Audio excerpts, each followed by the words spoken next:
क्या सीमा हैदर के हिंदुस्तान आने से पाकिस्तानी पब्लिक गुस्से में है, या उन्होंने भी ये स्वीकार कर लिया कि लड़की चली गई तो जाने दो? पहले ये सुनिए कि वहां की मीडिया में क्या छपा है, फिर बताते हैं पाकिस्तानी प्रधानमंत्री शहबाज शरीफ ने जब से सीमा वाला केस सुना है वो मोदी की बजाय सीएम योगी का वीडियो क्यों देख रहे हैं, और पाकिस्तानी पब्लिक बार बार मुलायम सिंह यादव का नाम क्यों ले रही है। ये पाकिस्तानी न्यूज चैनल जियो टीवी है जो लिखता है, पाकिस्तानी महिला और भारतीय प्रेमी ने कहा कि अब हमें मौत ही जुदा कर सकती है। यह है पाकिस्तानी मीडिया समा टीवी जो सीमा के कजिन जफरुल्लाह बुगती के हवाले से लिखता है, वो बालिग है, अब चली गई है तो उसे भूल जाने में ही भलाई है। यह पाकिस्तानी अखबार डॉन की रिपोर्ट है जो लिखता है, भारतीय फिल्मों में सीमा पार प्यार की कहानियां दिखाई जाती हैं, लेकिन भारतीय पुलिस लगता है इससे इंप्रेस नहीं हुई। बदकिस्मती से सीमा गुलाम हैदर ऐसी पाकिस्तानी महिला बन गई है जो प्यार के चक्कर में 4 बच्चों के साथ अवैध रूप से सीमा पार कर हिंदुस्तान पहुंच गई। पाकिस्तान में इस खबर की उतनी चर्चा नहीं है क्योंकि ज्यादातर पाकिस्तानी ये सोच रहे हैं कि पहले तो फिल्मों में ही सनी देओल को हमारे यहाँ गदर मचाते दिखाते थे, अब सच में हमारे यहाँ की बेटियां हिंदुस्तान जाने लगी। खास बात यह है कि यह कोई पहला मामला है नहीं।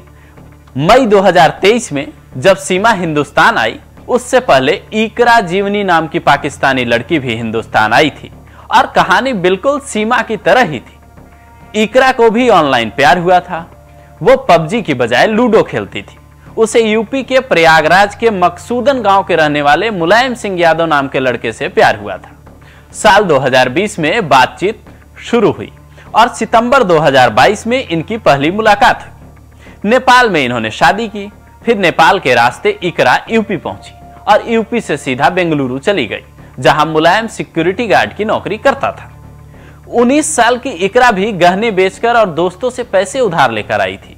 यहां आकर वो इकरा से रवा यादव बन गई। कभी कभी वो व्हाट्सएप कॉल से अब्बू और अम्मी से बात करती थी। जब खबर पुलिस तक पहुंची तो गिरफ्तार हुई और फिर उसे वापस पाकिस्तान भेज दिया गया। चूंकि ये पकड़ी बेंगलुरु में गई थी, लेकिन मामला यूपी से भी जुड़ा था और चूंकि योगी आदित्यनाथ शुरू से ही अवैध घुसपैठियों के खिलाफ हैं, इसलिए इकरा को शरण नहीं मिली। अब सीमा की कहानी भी बिल्कुल इसी तरह की लगती है। खासकर यूपी के लड़के को ही पाकिस्तानी लड़कियां चुन रही हैं, तो सवाल उठना लाजमी है कि क्या कोई प्लानिंग चल रही है। और जब इकरा को वापस पाकिस्तान भेज दिया गया तो क्या सीमा को भेजा गया? क्या आने वाले दिनों में और भी कुछ ऐसा होने वाला है? अगर सिलसिलेवार ढंग से ऐसे कई मामले सामने आए तो फिर शक की सुई जरूर इस ओर घूमेगी। हालांकि पाकिस्तान की अभी यह हालत नहीं है कि वो हिंदुस्तान के खिलाफ कोई साजिश कर सके, लेकिन जिस आईएसआई से जुड़े होने के आरोप सीमा पर लग रहे हैं, उसके काम करने का तरीका यही बताता है कि वो ऐसी कई नापाक हरकतें करता रहा है।